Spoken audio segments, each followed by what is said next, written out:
Hopefully they don't have other work to do. This. Oh, like virtual stage. I'm designing a tasting room for a friend of mine that has a coffee company. Oh, that's so cool. Yeah, so it's right now it's just an empty warehouse. Hi, Perry.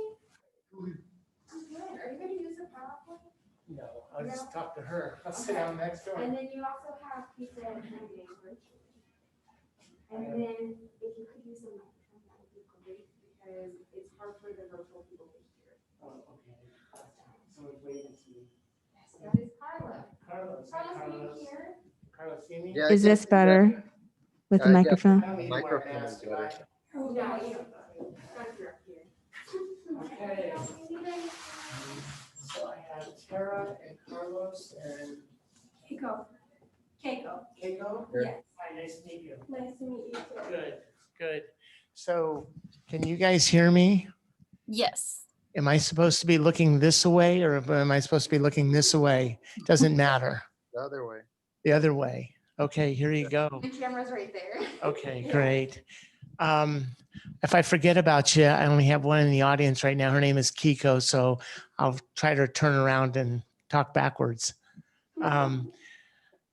Welcome. This is a class on database, right? I don't mean to be staring at you. You're the only one in the classroom. There's just me, so you might as well. Okay.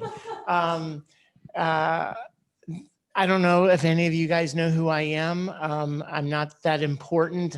I just been around this game an awful long time. I've been doing it for 34 years.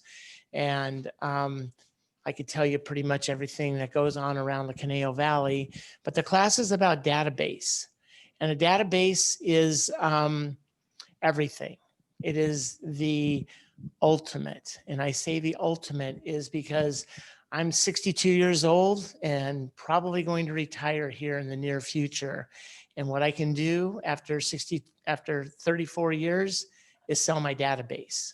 So that is something that if you're going to build something long-term, you can definitely, maybe sell it to your partner, sell it to a group, sell it, and that can generate future revenue for you in your retirement years as well.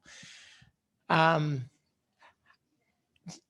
guess I should face you guys or turn around. Does anybody, I can't see in back of me, does anybody have any questions going into this class about questions about database? I mean, I don't really have a question because I don't really know anything about it, to be honest. Okay, all right, that's perfect. Anybody back there have any questions about database? Do you guys know what a database is for, what it's needed for? Well, that's contacts, right? Contacts. That's all of it is. Back in the day, I used to walk around with a satchel and I put them on pieces of paper, a Rolodex. I don't know if you've ever, younger generation might not know what a Rolodex is. The Rolodexes that I used to carry two long ones. They're about 10, 12 inches long, and I put them both in my satchel, and it was A to M and N to Z, and they were just my contacts. And those contacts come in a wide variety. I got in the business in 1987. My wife's been a school teacher for 36 years, and I started with school teachers. I probably sold about 400 school teachers in my 34 years, and that was kind of the piece of the pie that allowed me to expand my business. So think of a pizza. I would go to the board. Can you guys see if I go to the board over here, the grease board? Yes. You can see the grease board? I can see it. Okay, so I'll go to the grease board. And all I could tell you is, can you still see me?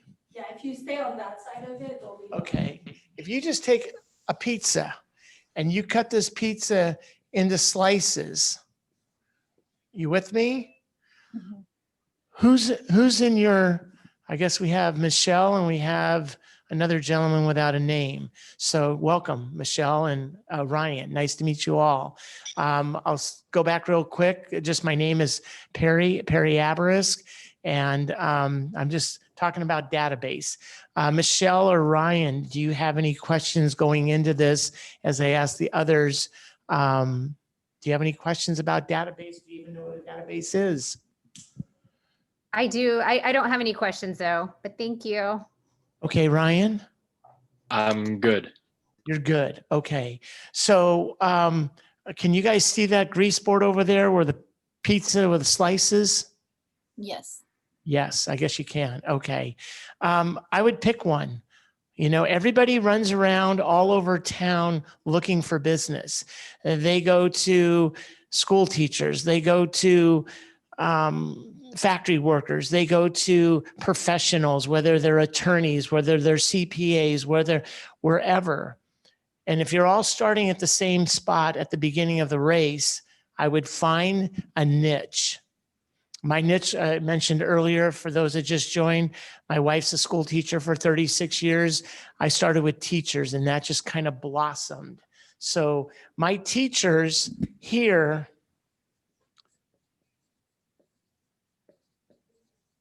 was the starting ground for me. And then obviously there was a company that was just starting and formulating way back in the 80s and it was called Amgen. And for those that know Amgen, if anybody know anything about Amgen, Amgen is one of our biggest employers for Ventura County, obviously for Thousand Oaks, Newberry Park. They're right over here off of Ventura, off of Hillcrest. And Amgen came into a pregnant guinea pig and got a cell from a pregnant guinea pig and created Epogen and Neupogen, and they employ at least 8,000 employees right over here, Newberry Park, Thousand Oaks. I got an opportunity to get into different parts of Amgen, from the molecular biologist scientists to people that worked in shipping and receiving. And I sold about 75, 80 Amgen people. So all of a sudden, there's another slice of the pie that I started my business. And there's plenty of them out here. There's plenty of companies out here that you guys can go after. But you have to start at a starting point. And that starting point you put into your database. Now, back in the day, and I'm not going to keep going back in the day, but back in the day, we really didn't have anything to go off of. There was Howard and Friends. There was a couple other software programs that you could enter in all of what you felt was your client base. Okay. I just sat in a class a year ago here and we were talking about databases, and somebody sat over here and told me that they had 15,000 people in their database. And, that's not my style. I have maybe 450 people in my database after 34 years. I figure for every 100 people that you can put into your database, 100 people that you know, people that would refer you out, people that would always use you, that should probably generate about $100,000 a year. If you had 200 people in your database that you knew and were referring you out, that should generate about $200,000 a year for you. So do the math. If I've got 400, it generates about $400,000 a year or more, depending upon how hard you want to work. So people that brag and talk about, I got 3,000, I got 5,000. I can tell you of my 400 plus people in my database, I know everything about them. I know everything about them. And I've sold them their homes, or I know their uncle, or I know their brother and sister. I know everything about them. And it just took time. It took decades to build that database. It's not huge, but it's small. To a lot of people would say you only have 450 people in your database. I don't even know if I had 450, maybe about 420. But the point I'm trying to make is I know them all.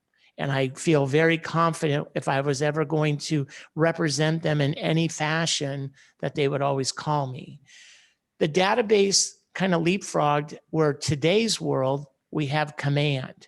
Does anybody know what command is? Yes. Command is our Keller Williams database.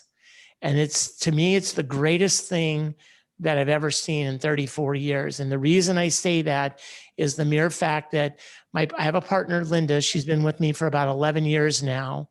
And yet Linda put the majority of them in. I put a few of them in, and we added all of our people into the Command database.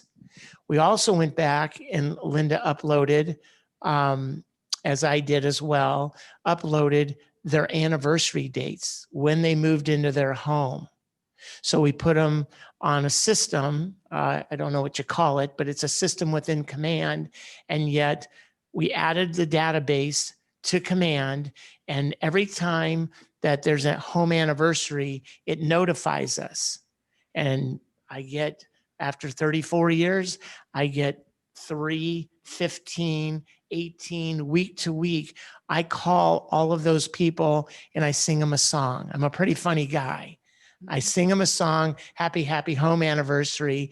And then we start talking and I get them caught up. I get caught up with their kids or their new spouse or their new job or where they'd like to move to next and stuff. And it just keeps the dialogue going. And then Linda just recently added another touch system through Command, and that has to do with Neighborhood Watch. And we put them on this system, and I don't know the command strokes to put it on Command, but yet it notifies them of the activity in their neighborhood where they're living. With that being said, people randomly keep continually, asking us questions about this house or that house, and it keeps the dialogue going. And it's your database that makes your money. People, there are teams that they buy leads, they go to Zillow, they go to realtor.com, they go to Trulia, and they spend all of this money. And I don't spend a nickel for real estate. I do not spend a penny because I don't have to. Did I at the beginning?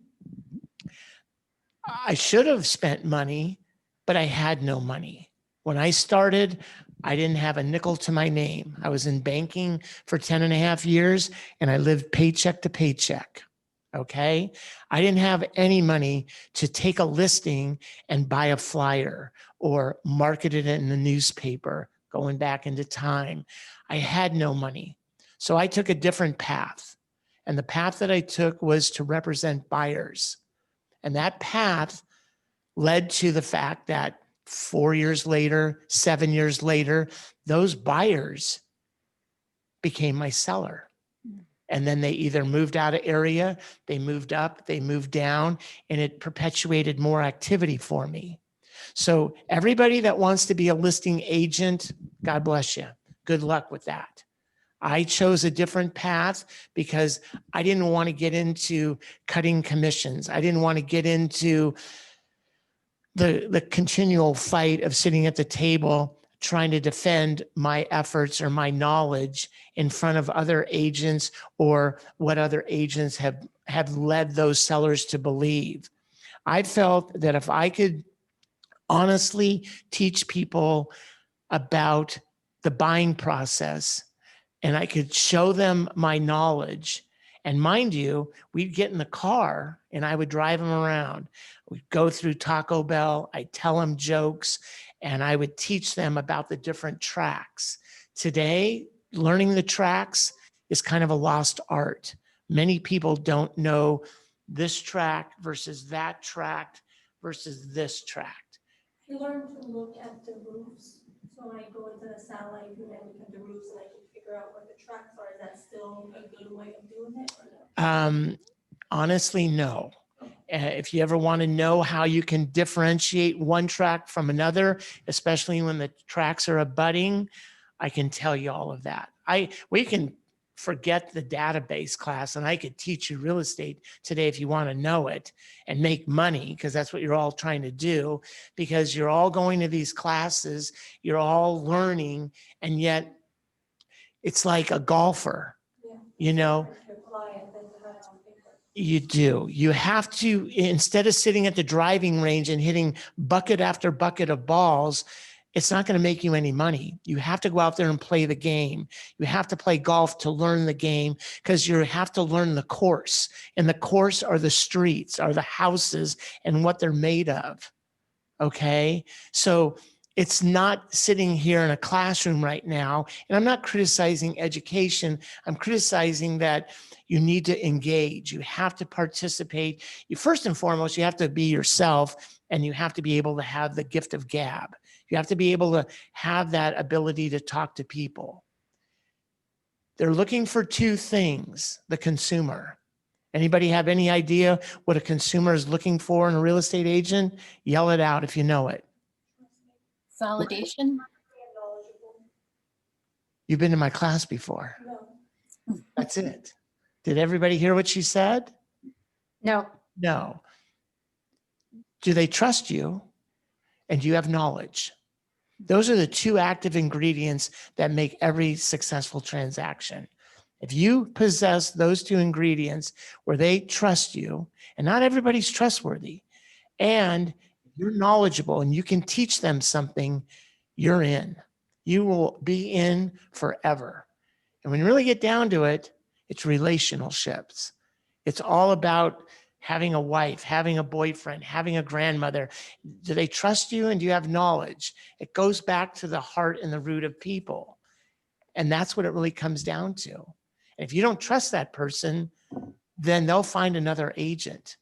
And if you're not a trustworthy person, there's a lot of other different careers out there for everybody, because this is about trust.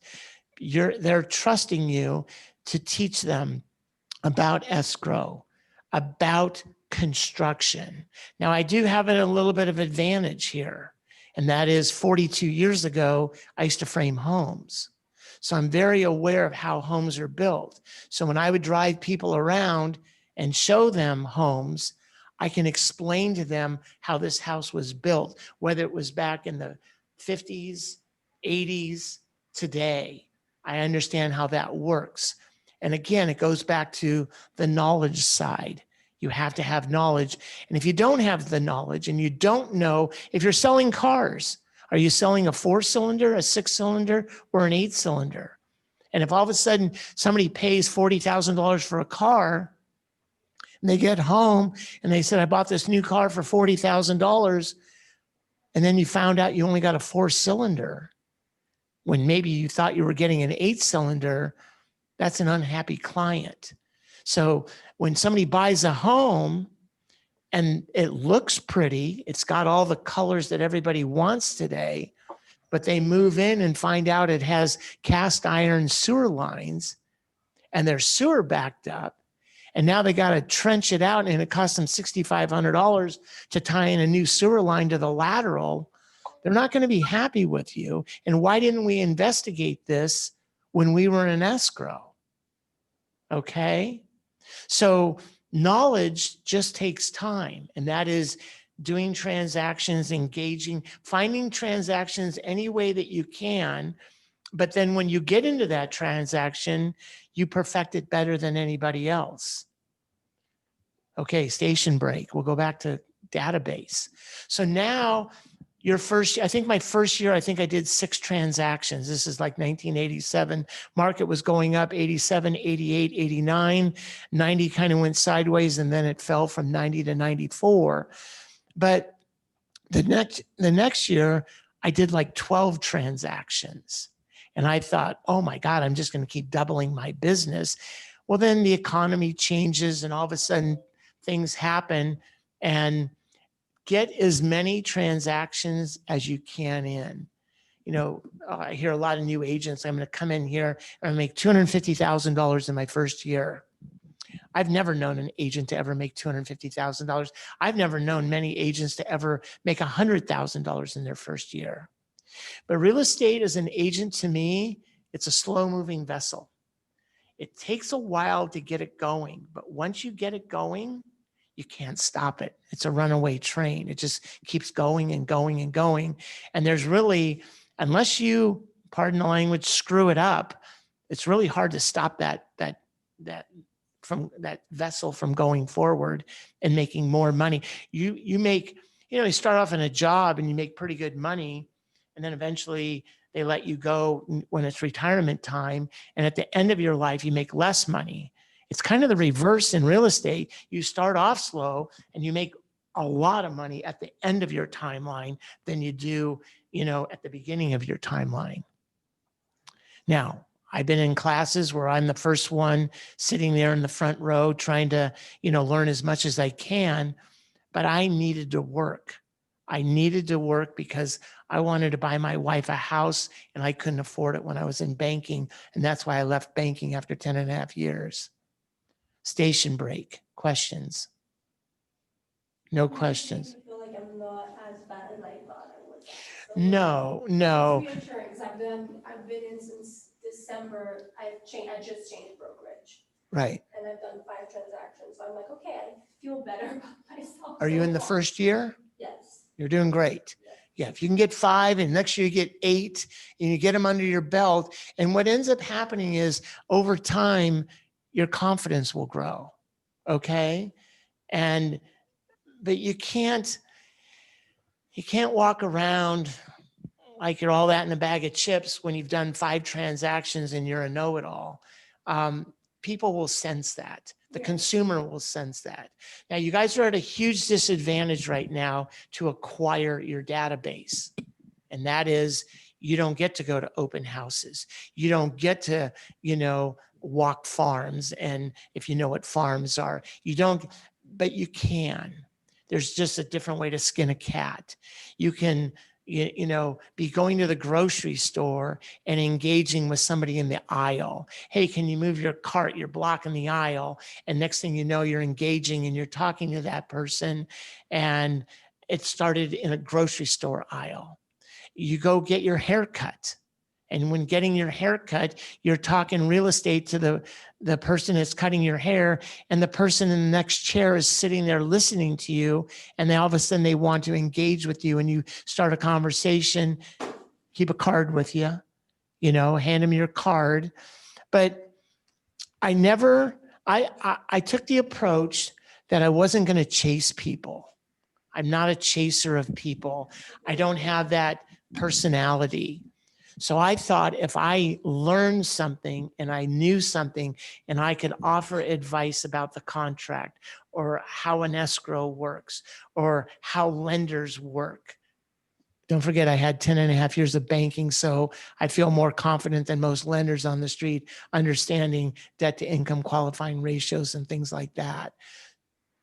I can talk about construction.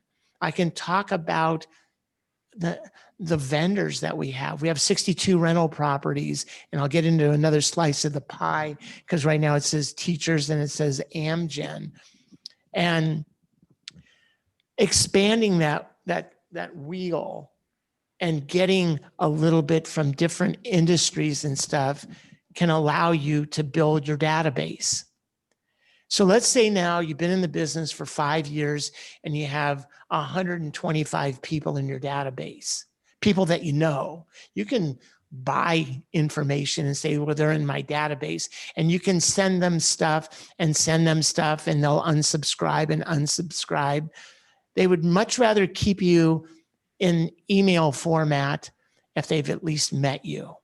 Don't buy any leads. Don't buy any, database to expand it, because they just sell them to everybody. They sell them to me. They sell them to you. They sell them to you. And we're all going after the same people. And we don't even know who these people are. We don't know that, their spouse passed away. We don't know that they just got foreclosed on. We know nothing about them, but we're trying to sell them something. So reverse it and learn something. And learn about how homes are built, learn about the different types of foundations, learn about the different types of roof lines, fireplaces, main panels, aluminum wiring versus copper wiring. Learn about all of this stuff. Meet a pool guy, the pool guy that services your house. You're talking to the pool guy, and what's a pump and what's a motor and what's a blower and what's the filter, and where is all of this stuff that has to do with the pool? Who built the pool? How's that pool? Where's the bond? Where is, the relay where you can turn your spa on leaving work on a relay remote to activate your spa. So when you get home, it works. And those are things that you can offer people in dialogue and conversation and let them know that you have some knowledge. But every day, personally, I would be out there every day. I would be driving to Fillmore right now. I would be driving to Camarillo and going to new construction sites and watch them form it up, pour the footings, pour the slab, watch them pour a post-tension slab, watch them frame a home, ask them questions, get on a job site and say, well, you can't be on the site. Hey, I'm a real estate agent. I'll wear the hard hat. I just want to walk around and I won't bother you. Can I buy you lunch? And can you teach me a little bit about how this house is going to get built? Let me tell you something. People are friendly. They'll let you walk a job site. Now, superintendent may say, hey, get that person off, but there's ways that you can gather information. When you at your mom's house, dad's house, your own house, your brother's house, and they're getting the roof done, what poundage of paper is underneath those tiles or those wood shakes or this comp shingle, or is it a cow pack roof? Is it a metal roof? Knowing all of the materials of every component of a home makes you valuable. And when you're valuable and you have all of that knowledge, guess what? You become the magnet. People come to you. You don't have to chase people. Maria, Ryan, are you guys hearing me? Yes, this is really good. Oh, yeah. I don't like classes because this isn't the class that I teach. The class that I teach, they, for some reason, gave me this class is really about how to work with buyers. Because to me, working with buyers, Tara, you have a question? Yeah, You yeah. have a fly. Yeah, whenever you're done. Well, There I'm is a never fly. done. No, I'm just joking. Yeah, I have a question. It's okay.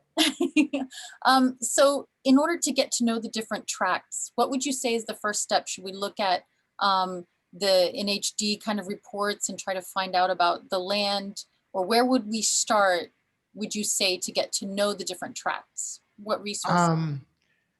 I just moved out of my office over here. And I took all of my information. There's tract locator maps. If you go to our local board of realtors, there are tracts. And in fact, there's a gentleman by the name of Don Power, and it was probably in the slow 90s. And I say the slow 90s between 90 to 94. 90 to 94, just to give you an idea of where I was in 92. I had 17 listings in 1992, and the average market time was 11 months. Born in 1992. Oh, I'm sorry. I have a boy that was born in 90 and 95. So in 1992, I had a 2-year-old, Corky, my oldest boy, and who I just sold him a place down in Carlsbad. And in 1992, I probably had 17, at least 17, because I have all my notes on it and everything. But the average market time was 11 months to sell a home. Wow. So think about that. Think about how many times that you have to go week by week and let your 17 people know, I ain't got anything for you this week. No one's looked at the home. No one's interested in your home. And it comes back to, that's why I wish you guys were sitting in the class, because I could draw pictures and you can see everything. But I'll use my hands with a microphone here. If you have this many listings, and I don't know if you can see that, and yet over here you have this many buyers, guess what? If there's this many buyers and there's this many listings, all of these people here are never going to sell because it's supply and demand. If there are 100 homes and only 15 buyers out there, 85 homes are not going to sell. Capiche? So guess where the market changes? And when the market changes, right now, you probably have at least 2-to-1, maybe 3-to-1 buyers for every listing right now. So now you've got, for every listing that comes out, you have 3 buyers. Think about one candy bar with 3 kids. They're going to pay top dollar for that candy bar, right? How did I get on that wild tangent here? I'm 62. I'm going to start drifting here. So get me back on course. Yeah, thank you. So there's a track locator indicator. I helped write that with Don Power in the early 90s because things were slow. We learned how to play Parcheesi, checkers, tic-tac-toe. Things were a little bit quieter. And I helped Don put that book together of the track locator of all the tracks. Michelle, where do you live? Whoops. Sorry, hold on. Can you hear me? I can hear you. Can you hear me? I thought I was on mute. I Oh. live in Lake Sherwood in North Shore. There you go. Enough said. With that being said, you know who your builder is. You know the materials in your house. Do Yeah. you? Do you know that you're on a post-tension slab? I don't know the floor plan offhand, but you know where you live. Ryan, you know where you live? You know what track you're in? I believe I'm in Lake Lindero. You live in Lake Lindero? That's the track name? No, I don't know the track name. What street do you live on? Slicer Circle. You're in Lake Lindero. Yeah. Carlos, are you around here still? Yeah, I'm still here. What street do you live on? It's called Pleasant Valley Road in Camarillo. Okay. Yep. Yeah. At least you know the tracks that you live in. And then to learn your tracks that you live in, a lot of people say, oh, I know my track. I love it. I know all my neighbors and all of that. Your neighbors may not love you, but at least if you can start at a starting point, guess what? Know your track that you live in, know the materials of that track. If you don't know, call me up and ask me, and I'll tell you if it's a monolithic pour. What is a monolithic pour? What is a 2-pour foundation? What's a post-tension slab? These are things, the materials that are used. And when you become an expert in your own track, you can start with that track. You may not like the track that you live in. You may be renting something right now. Pick out something that you like and start to learn about it. But going back in the day, Tara, we had books and they had all the floor plans. So when I was a little boy, I used to collect baseball cards, lost art. So what did I do as an adult? I collected all the floor plans. So name the track. I probably have the floor plans for Lake Sherwood or for down in Camarillo. I pretty much specialize the Caneo, Simi Moore Park in Camarillo. I'll go into other areas. I grew up in Granada Hills, but the reality of it is that once you know your one, because you live there, your one track, it'll start to make you think about, what about the track next to ours? That's a crappy track. I would never live there. Yeah, but you need to know about it because one day you just might sell in that track. And you need to know the difference. Think of a used car lot. We are in a used car lot. We have the Toyotas over here. We have the Nissans over here. We have the Hondas over here. We have the Ferraris over here.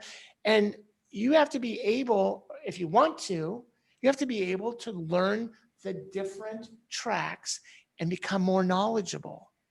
And then when you're knowledgeable and you're not pigeonholed as a listing agent back in the days, people would take tracks.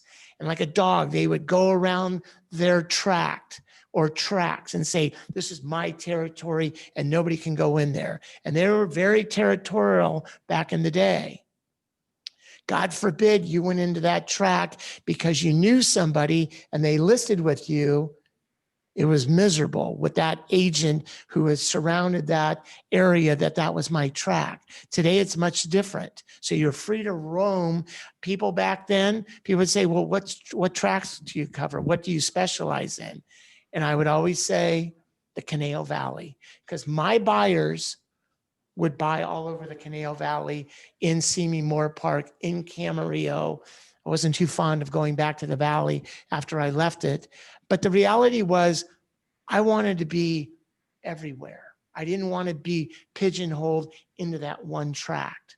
Because if you're a listing agent and you only do Santa Rosa Valley, or you only do Sherwood, or you only do, and then you're up against another agent, they say, well, they specialize in, this neighborhood or that tract or whatever.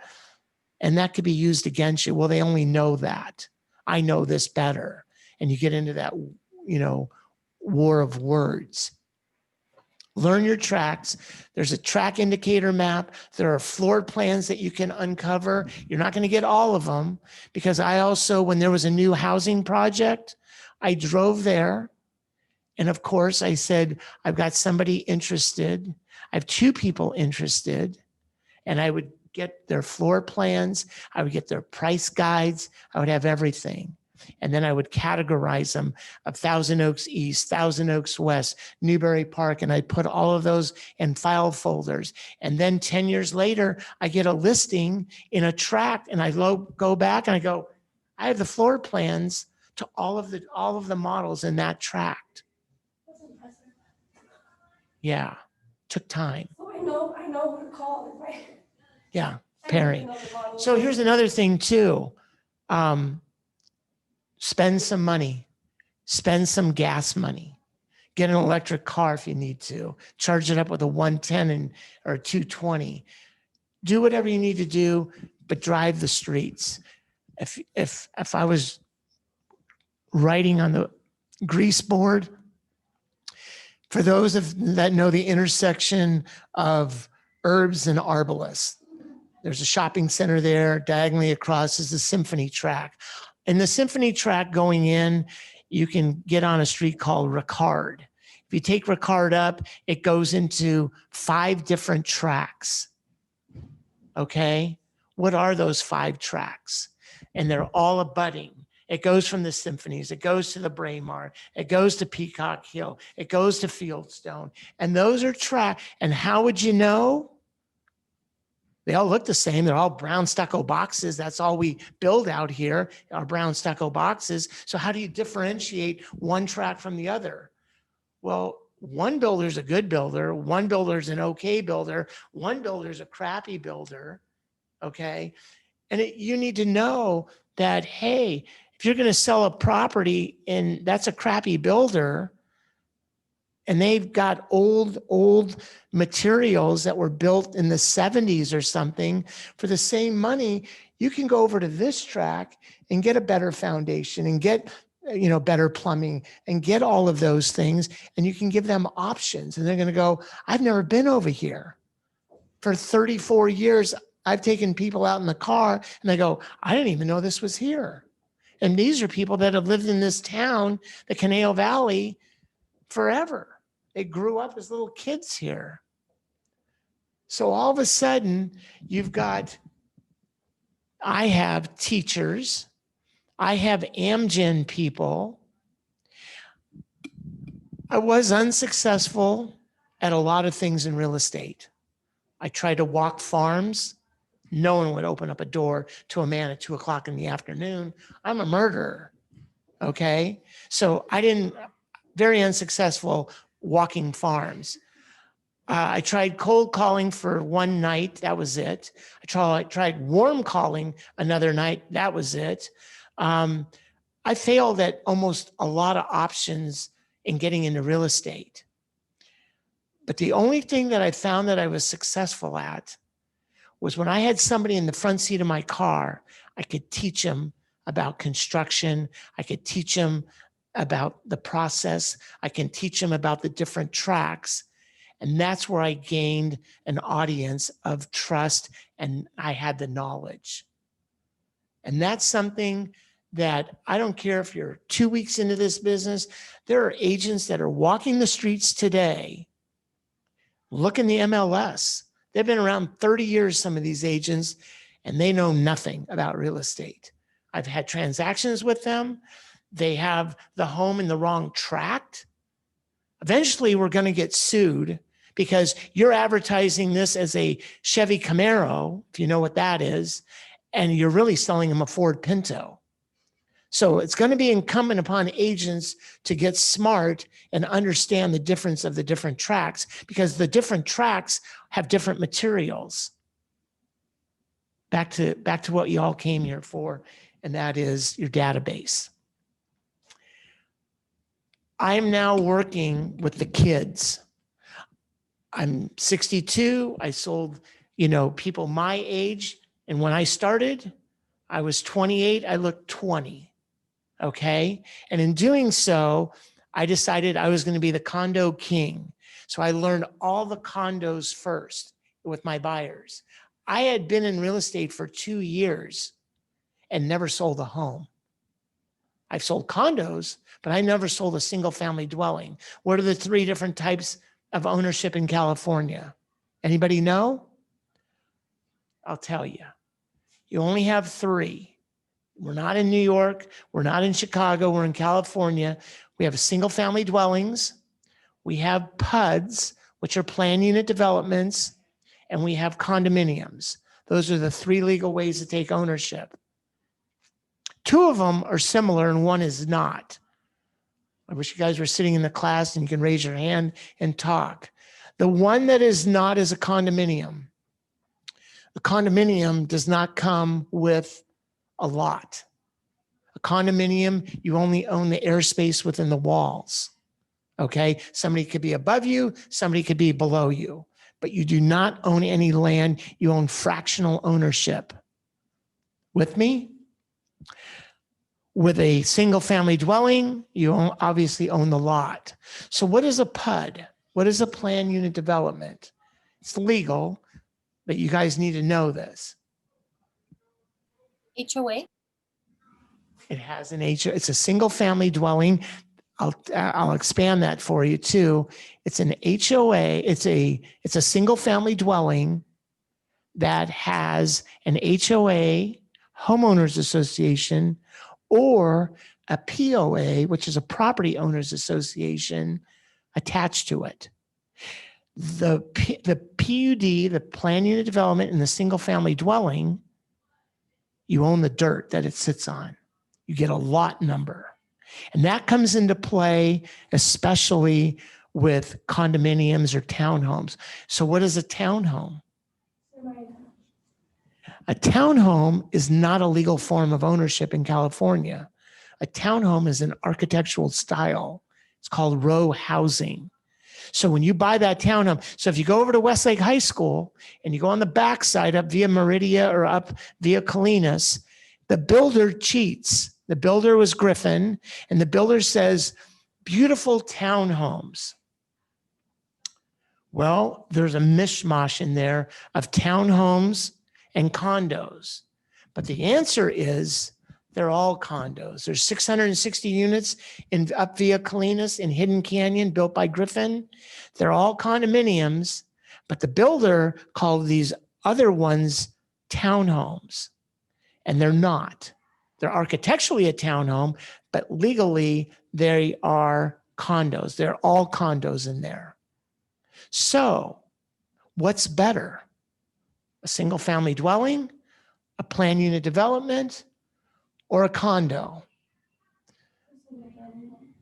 A single family home. Anybody have an answer out there? Single Come family. on, Ryan. What's the answer? Single family. What? Single family home. Single family. Most go that direction. They think the single families. So I can show you a home on Arbalest for $550. That's a single family dwelling. And I could take you to Sherwood and get you a condo for $1.3 million. Which one's better? Depends on the person who wants to live there. Exactly. One is not better than the other.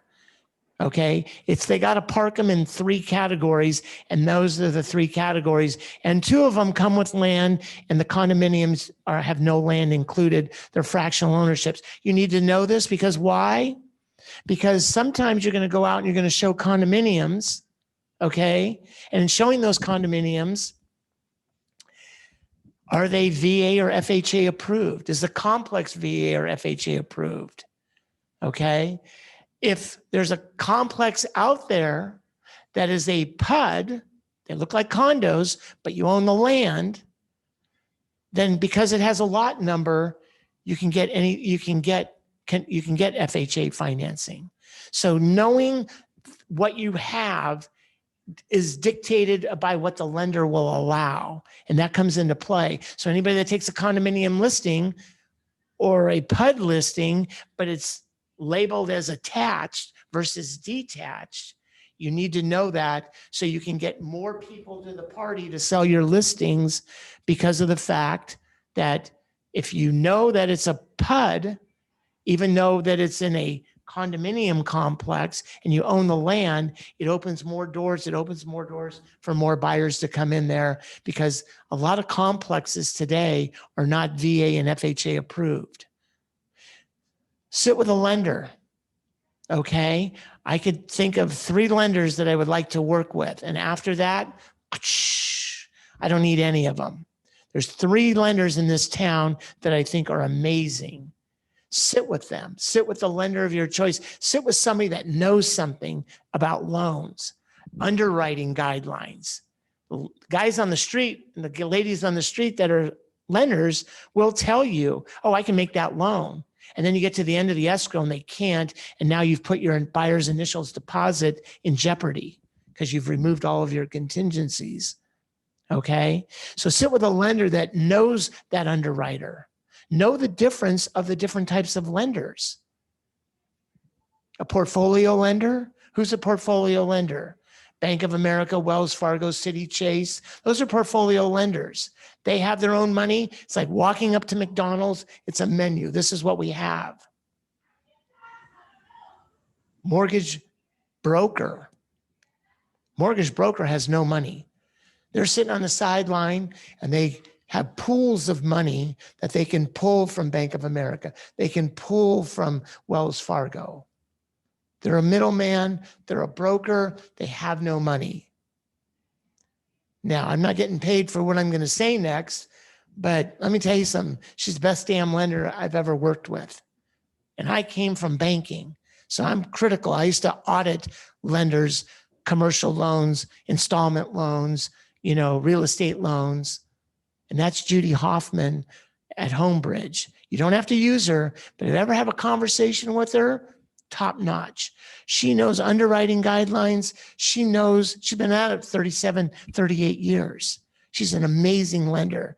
And I can pick up the phone at the beginning of a transaction, call her up, say, this is what I got. This is our obstacles. And she goes, I know what to do. I know how to get that through. And I don't have to look back at Judy. I know that thing is going to get funded on time, as she's batting 1,000 for me for off and on for 30 years. Okay. Now I don't get paid for that, but I'm steering you to somebody that knows lending. If you have lending questions and your broker who has no money. And by the way, what is Judy? If she's not a portfolio lender and she's not a mortgage broker, what's the last choice here? Well, it's not the last choice, but it's the majority choice. She's a mortgage banker. As a mortgage banker, she has her own money and she can also broker out. So she's the best of both worlds. Okay? Then you can get into the credit unions, you can get into other entities and stuff like that. But the majority that are out there that are making real estate loans in their portfolio are portfolio lenders, mortgage brokers, and mortgage bankers. And you need to know the difference of the 3 animals out there that you can go after and learn from. You're learning about construction, you're going to job sites, you're driving the streets, you're learning about loans, and I could talk for loans from now till Sunday, and I could do the same for construction or any of it. Okay. I am a wealth of information, but today's class is once you have that knowledge and it comes oozing out of you in a very trusting way, people will listen to you and they're going to ask you for your card. And you're going to say to them, hey, I'd like I'd like to help you. Well, I can't buy this year, or I'm not going to be selling for 3 years. That's okay. Can I get your name, your number, your email address? I'm not going to bother you, but randomly throughout the year, I'll send you some information that you might find worthy. And that's happened to me versus me knocking on doors and people looking out the window and never would answer the door. And 5 years later, 8 years later, they pick up the phone and say, hey, remember we met 8 years ago? No.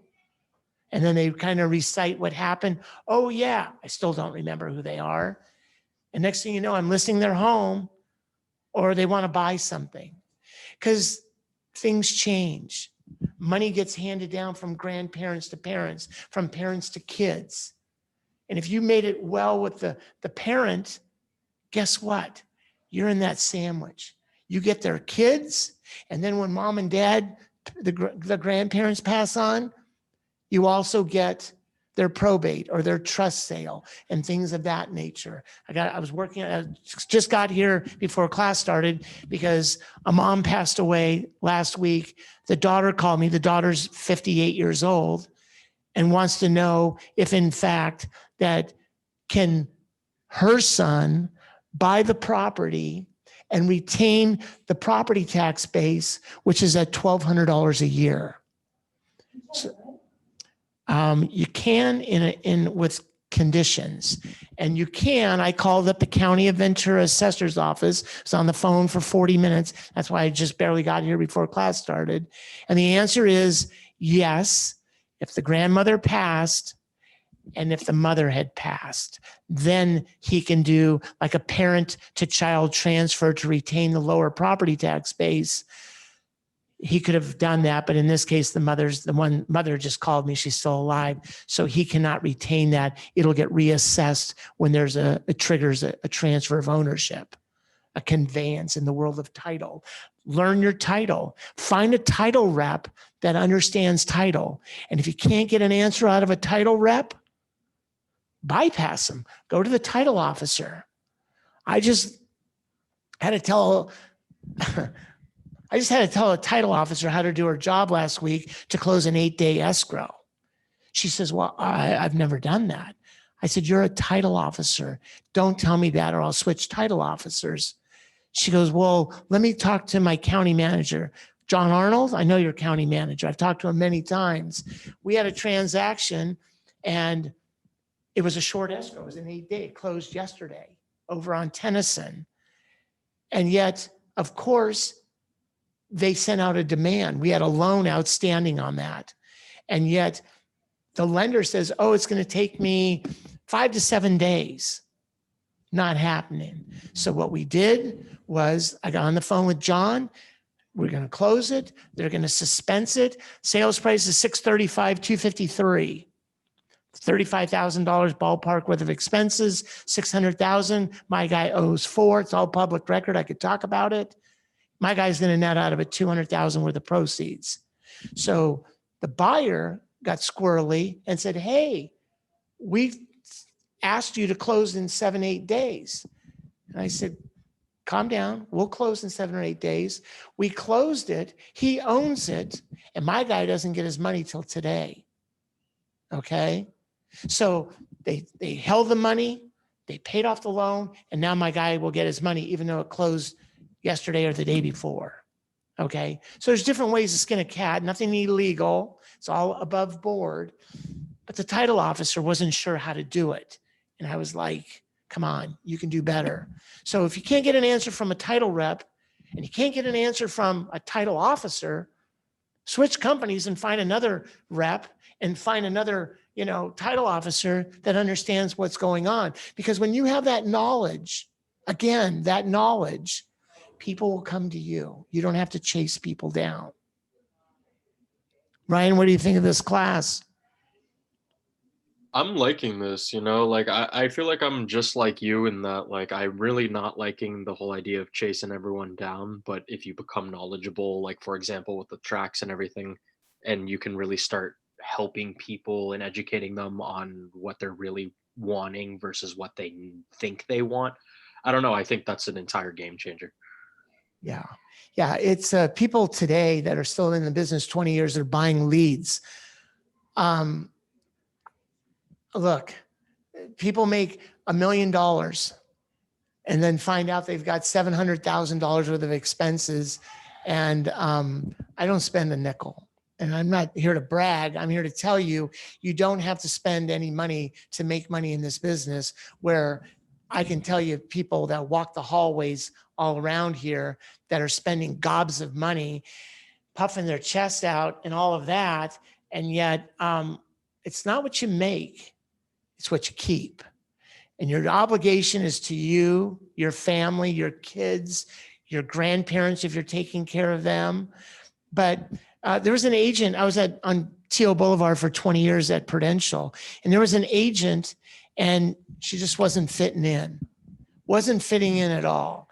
She couldn't get business here. She tried over here. She tried over there. And she came to me with a problem. And the problem that she encountered was her grandparents, and asking me questions about title, and asking me questions about, parent to child transfer with the county to retain property tax base and all of that. And today not today, but going back, she decided, I think I found my niche. And what's her niche?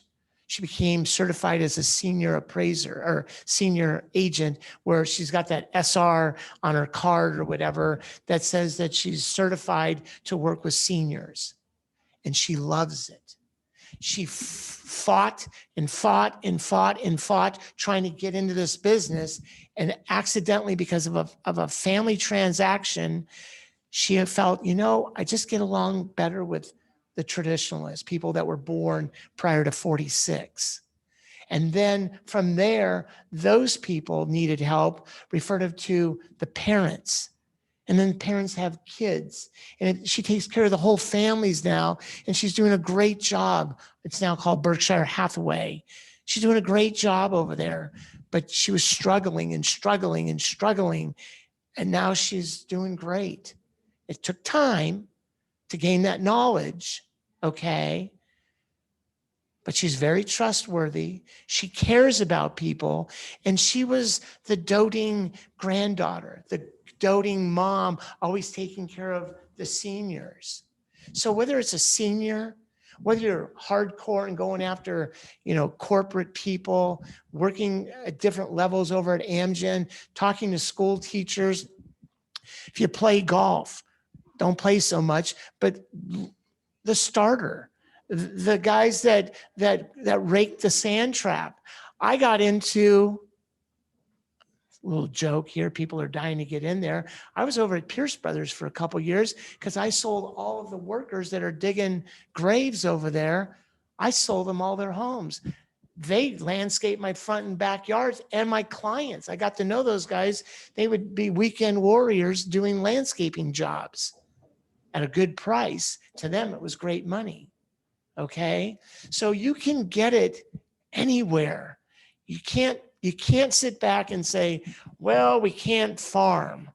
Well, we can't go to open houses.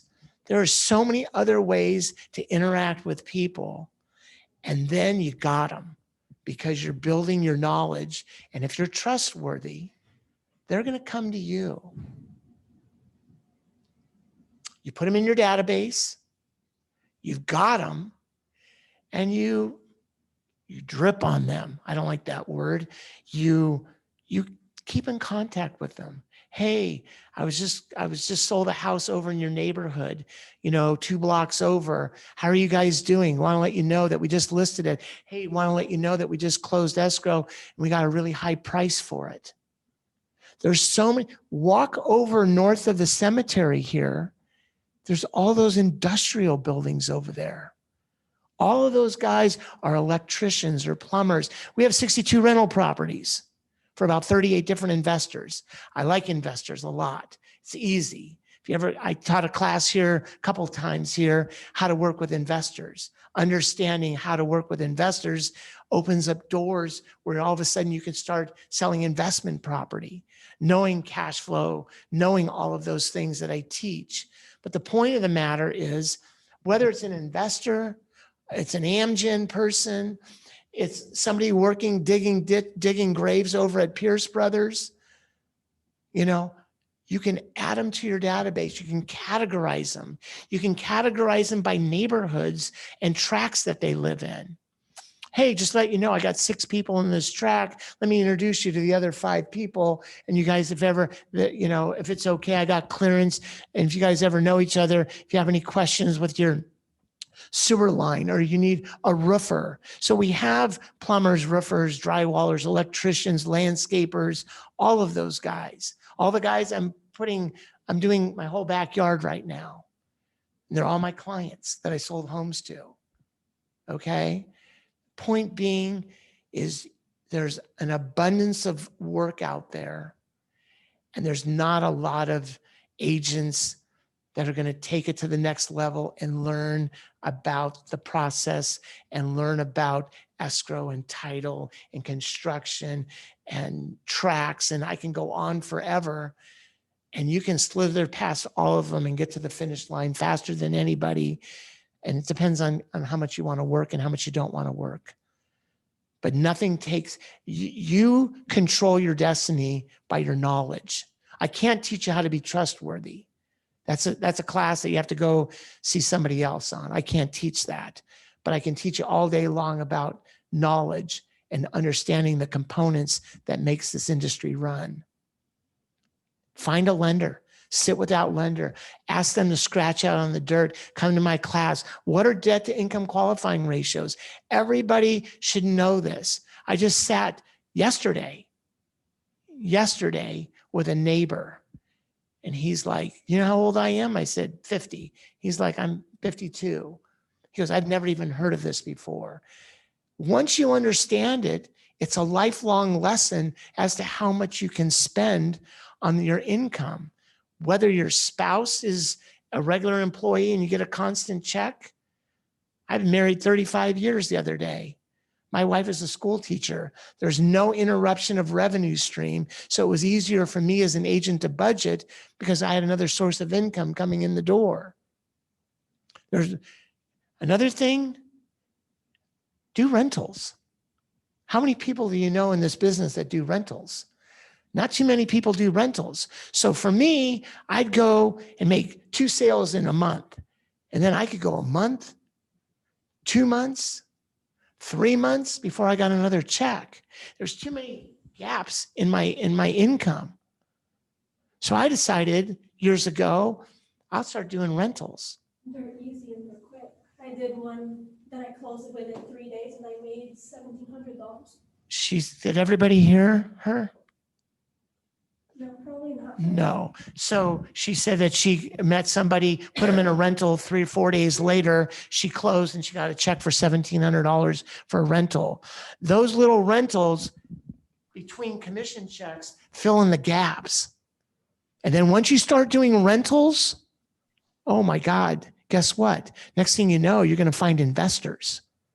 And then the investor's not going to stay with you long if you can't talk the talk. The only way to talk is knowledge. You have to understand, because if they're going to buy a home with you and you're going to tell them, hey, it's a cow, you're going to have to feed it or you can milk it. You have to know what you're talking about. Okay. Is it break-even cash flow, positive, negative? You have to know that information. Otherwise you'll lose them. As fast as you can attract them, as fast as they're going to go away if you have no knowledge. So the game isn't the fancy car. The game isn't the slick clothes. It's knowledge. And unfortunately, I'll look you all in the eyes. It just takes a little bit of time. But like I said earlier, if you joined me late, once you get this vessel moving, it can't stop. It's a cash cow halfway through your career to the end. And that's where you really, really gain a lot of income. And if you're struggling now, I've been there. Okay. But I wasn't about to give up. And I also realized I wasn't good at meeting people. Now that I have knowledge, people want to meet me. Okay. I don't even know what time it is. Who's got a question out there? I've been jabbering for an hour and you've been looking at me like, I don't know what you're thinking about me, but that's okay. I appreciate everything. It's great. You guys have any questions? Get it into command. Okay. I'm a lonesome dove out there. I would never have it in command. I would never be a part of a company, even though that I'm underneath the roof and all of that. I may be in the wrong church, but I'm sitting here and I should be belonging. This command, and I'm not a cheerleader. Okay. I'm telling you, this command has options that can notify you in your crappy day to say, hey, and you don't even have to have sold them the home. I call people up, my brother's in-laws. They bought their home 55 years ago in Pacific Palisades in the Alphabet Track on Ilex, if you know where that is. And the point I'm trying to make is I called them up. They're in their 80s. Hey, it's Perry. Perry who? Your daughter married my brother. Oh, Perry, how's Mr. Real Estate? Hey, I just wanted to wish you a happy home anniversary. Today was your 55th year in your home. And they're like, oh my God. They couldn't believe that I would know that. How the hell did you know that? Well, it's all public record. Go to your neighbors. Hey, next time you talk to them, say, wow, congratulations. Today's your 17th anniversary in this home. They're going to go like, how would you know that? Well, it's public record and I just put it in my database. That's creepy. She says that's creepy. Maybe. If I go to my neighbors, I'm like, hey, you've been here for 8 years. I know today. Yeah. I'd be like, what? Yeah. Yeah, I could see how that could be creepy, but they're in my database and they see me all the time. So when I wish them a happy home anniversary, they appreciate it because 90% of what's in my database, 95%, I sold them their home. So they know who I am. Maria, you're not saying a word up there. You're smiling. Okay. You don't have to talk. No, it's okay. I have a question actually. For investor clients, what do you think is like the most important knowledge to have? Like, I know you mentioned like knowing about mortgages and title reps and escrow and everything. Is it like more about knowing like the numbers and seeing if it works for them? It is the numbers because it's there's no emotion with an investor. If you can show an investor that it's positive cash flow, it's an easy math problem. I could sit there, write it on the board and show you, you could take $600,000 today at 1% in your mutual fund and get $6,000 a year in interest income. Then you have to pay the tax on it depending upon the tax bracket you're in. Let's just say they're in a 15%. They got 600,000 sitting in most cases in a mutual fund. They're in a 28% tax bracket. Therefore, basically, let's just say 1/3 of that 6,000, 4,000, 4,500, you get to keep. The other $1,800, you have to probably pay the tax on that interest income. $1,800 is net, $1,800. $4,200 left over is income. 4,200 divided by 12 is $375 a month or whatever it is. I don't have a calculator with me. You could take that same 600,000 and go buy yourself a house, pay cash for it. You do have to pay the property taxes. You do have to pay for a gardener. And you do have to do the maintenance of when the roof fails or there's broken sprinklers and things like that.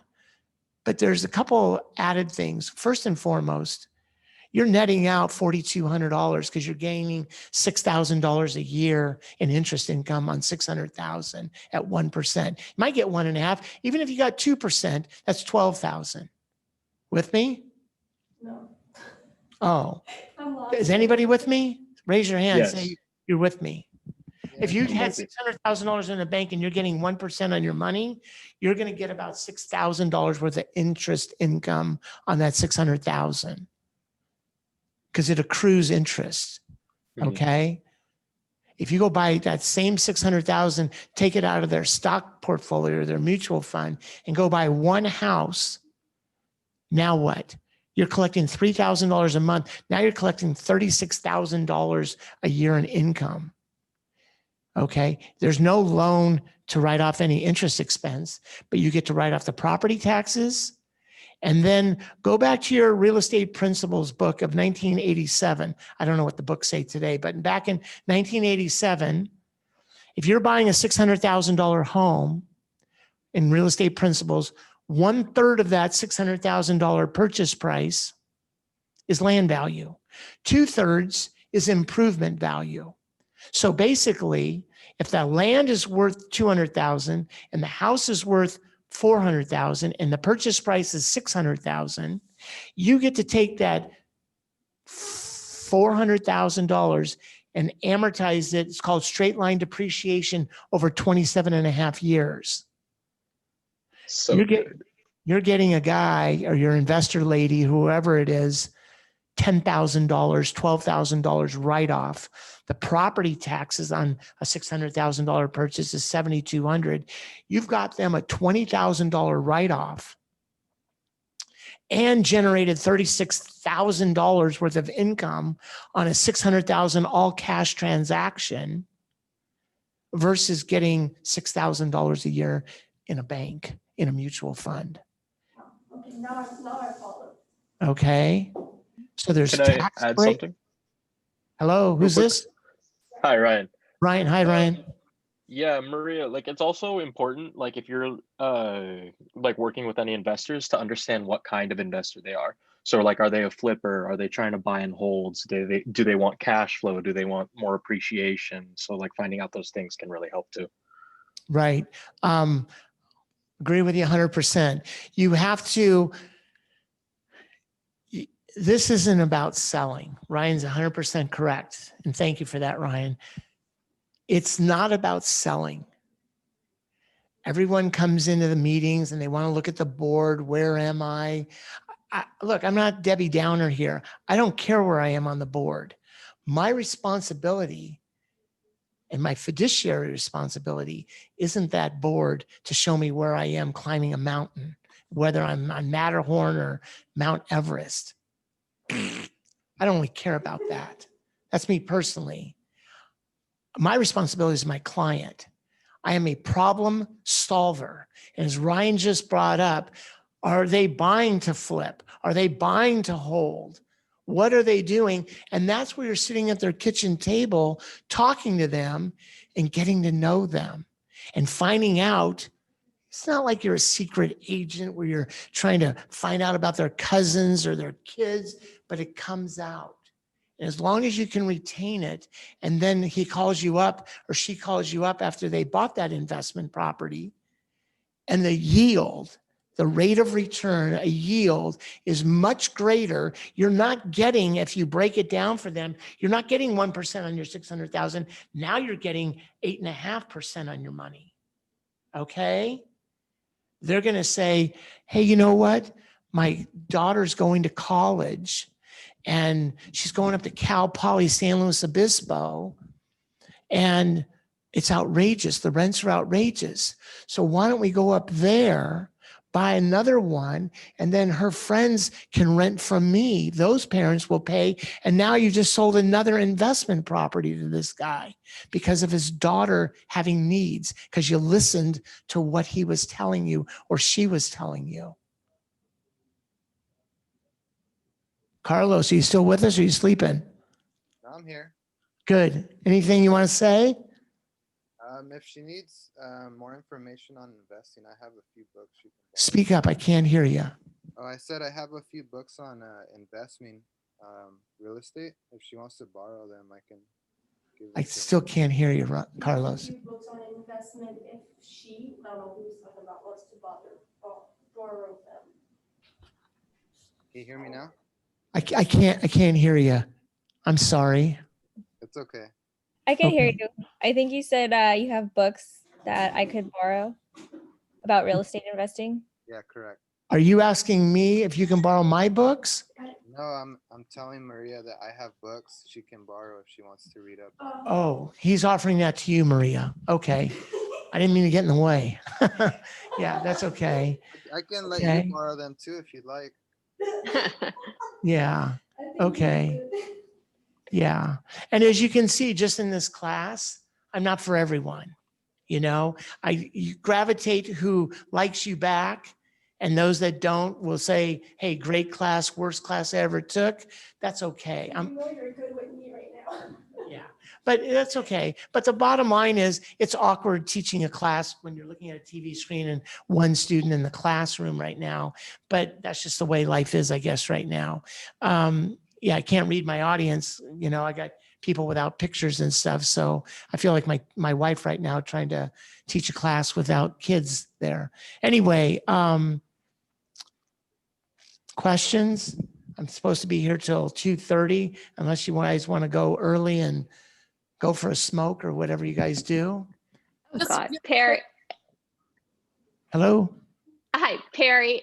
Sorry, Hi. I didn't have a photo on because I was driving. This is Kirsten, but I've been on the whole time. Uh-huh. But in my prior life, I actually taught with your wife 30 years ago at Park Oaks. Oh, you did? Uh-huh. Yeah, wow. Yeah, she was there for like 13 years and she's now in her 36th year. Yeah, 36. Wow. Yeah. Yeah. And I now- taught first grade there. oh, Sorry. you did? So you were, who was one of the other first grade teachers? You remember? Patty Aaron, Katie Patty Aaron. Nygren. Yeah. Katie Nygren. Well, she taught with Cole Kinchy. Kinsky. Yeah. Yeah. Yeah. Yeah. But- In fact, Cole Kinchy, I've managed a couple of his rental properties. Mm.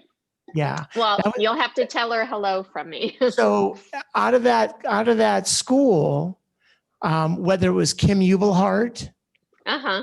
who was your principal? Was it Rochelle Morga, or was it? It was or was it- Rochelle to start and then Leanne Nemiroff. Okay, yeah, yeah. These are names from the past.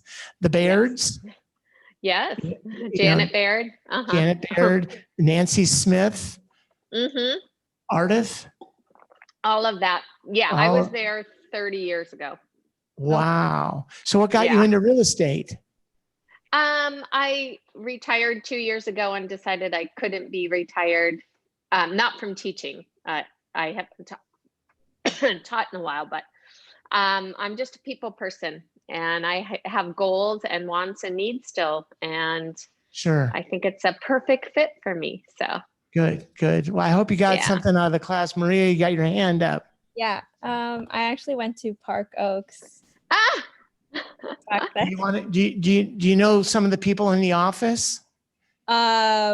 No, well, the ones that you named off, like Nemiroff sounds familiar, but I must have been like, I don't know. Well, Would 30 you- What years you- ago. Do you know oh, it Tristan? was too. Oh, how funny! Do you know Yeah. Who did you Tristan? have? I had like Miss Hardigan was my teacher, I think in second grade. I don't know. Mrs. Hardy. Mrs. Hardy? Jane Hardy? No, Hardigan. Oh, I don't Hardigan, know. yeah. I don't know Hardigan. Yeah. Huh. Oh, I So- remember that name. Yeah, I taught ESL there though, so I had all non-English Oh. speakers. So does anybody, you know who Tristan is? Anybody know who Tristan is? Mhm. Does anybody know Myra? No. Myra works for Tristan. Yes. My wife taught Myra. Oh my Oh, God. how funny! One day my wife came into my office and I was going down to the photocopier and Myra came out and she goes, oh my God, Mrs. Abourisk, I haven't seen you since second grade. Small world. Oh, Yeah. Okay. Get it in the database, get it on some of the systems of, you know, notification of home anniversary or neighborhood watch where it gives information of activity and house sales and stuff like that. And build your database. Your database is a future because you can always sell it. You can sell it to your partner. You can sell it on the open market to other agents. And it's like a dentist selling it to the new dentist coming in. You can work that out over a 2-year, 3-year period and then wean yourself off slowly. So it's future money. So, but it's just so important to have that database that you can refer to and put notes in there so you remember stuff. mhm. Good enough? Well, I thank Great. all of you for coming out and I hope you got something out of it. Thank you. Thank you so much. Thank you all. You bet. go in? I'm not sure. Yeah. So if I have an I guess I'll investor just- that wants to basically, because I started in interior design, so. Oh, I missed that. Let me just, I think this microphone's still on. Let me just figure out a way to kill it here.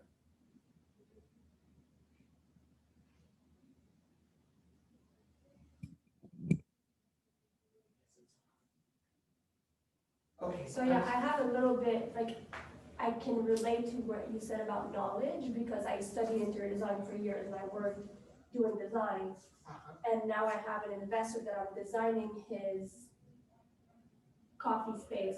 He has a big warehouse and he's doing a tasting room in it.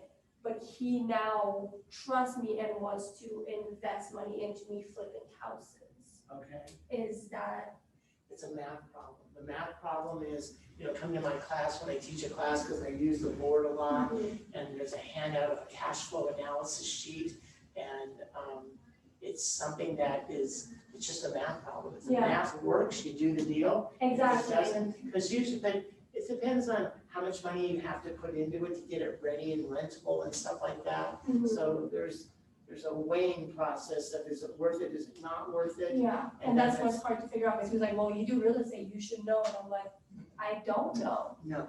Because until I'm in there and I can draft a plan, I can talk to an architect, and construction, I don't know how much it's gonna cost, I don't know how much we can get out of it, and if I do the comps at the end of the flip, and it doesn't add up, we're screwed. I mean, you can't know. Flips are hard right now. Flips Yeah. are super hard. I just sold that property that closed in 7-8 days over on Tennyson. And, I don't think that they're trying to flip it. I think they're just gonna restore it, because the last sale was at 802, we just sold it for 635.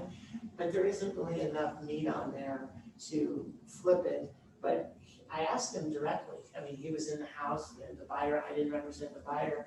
And I said to him, hey, what are you gonna do with it? He goes, I'm gonna do this and do that. I said, but what are you gonna do with it after you fix it up? He said, I'm gonna rent it. I said, you're gonna do fine. And he'll do fine. Because again, 635, drops a little bit of money into it. If he puts another 65,000 into it, he's into it for 700,000, getting 7,000 a year on his money. Then he'll make everything he put He'll in get it back. 3,500 a month. Now he's gonna get $40,000 worth of rent income, but he has to declare that. Yeah, But then there's write-offs of straight line depreciation and writing off the property taxes and any other expenses to get it up and running and maintaining it. But the reality of it is he should be fine. But it's not for me to tell the buyer when I'm not representing them what they should or shouldn't do. That's between those two. yeah, because technically that guy wants to just hand me money and be like, buy whatever you want, flip it, resell it, give me a profit. Yeah. And I'm like, Yeah. I want to, because I want to do that, Yeah. but Yeah. it's not the market to do it right now, because everything's up in price, and there's not really any flips around. I would have to probably go up north and stay up there for a few months while I do the whole flip. Yeah. So it's scary. I think that's Yeah, more what and it if you're is. not It's sure how scary. to do it, then you don't do it. Yeah, Because if you get in, dive in with both feet and you find out you made a huge mistake. on someone else's money, yeah. You may sue you for incompetency or Yeah, whatever, so it's not that's working. scary. Take a slow ride and all of a sudden you'll build it like a snowball, starts off starts off slow and then gets bigger and bigger as it rolls down the hill. Yeah, Okay? yeah, because a flip is bigger than just a design. Yeah, well, So that's the scary part to selling me. a condo to somebody today is a big investment, just like an investment. Oh, I sold one for $500,000 in Ventura a few months ago. Right. And it was a small, pretty shitty condo. Like Right. everything went up price wise, and it's insane right now. Yeah. It kind of made no sense. Yeah, and guess It's what? sold. It's 15 years it'll be worth 750,000 and probably, he'll look smart. yeah, If you bought it for probably. 500, lucky, Yeah. so. Okay, young lady, it's nice to meet you. Nice to meet you. Thank you, because I took a lot out of that. Good. It helped me understand that by me, I've been here for like almost 2 months, Uh-huh. and I have not bought any leads, and they're trying to push me to buy a farm, and I'm like, no, I won't do it. And it makes me uncomfortable to do that because, You're talkative. yeah, Use and your I'm a mouth. personable person. You are, use your mouth. Mhm. And when you get your hair cut, your nails done, you go to the grocery store, and you go to take your car in. Yeah, come on. yeah. I mean, you have more to offer than I do, and I knew that, so I figured I don't have that pizzazz or sex appeal to go get people, so I had better learn knowledge, and look, pretty people have an advantage in life, and people that aren't pretty, you have to have different tools. My tool was, I gotta learn this business from the nuts and bolts from the ground up. Yeah. And then I could then teach people. I'm not a salesman, I'm a teacher. And I listen to, I'm a problem solver, trying to figure out what they're trying to do. And then when you can put it together, you can't believe how many people talk good about you. Yeah, I think that's the goal, because for me to buy phone numbers and try to call people, I'm like, I'm not nice on the phone. People don't like me on the phone. They like me face to face. And look, I'll say something I shouldn't say. If you're ugly, then get on the phone. If you're pretty, go talk to people face to face. I like to talk to people face to face. Yeah, It's easier when for you're- me, when and I you're can face- remember them if I talk to them in person. If I was to talk to them without seeing them, I would never remember anyone because Yeah, I don't connect the face to the voice. right. And I feel like that's a big deal when it comes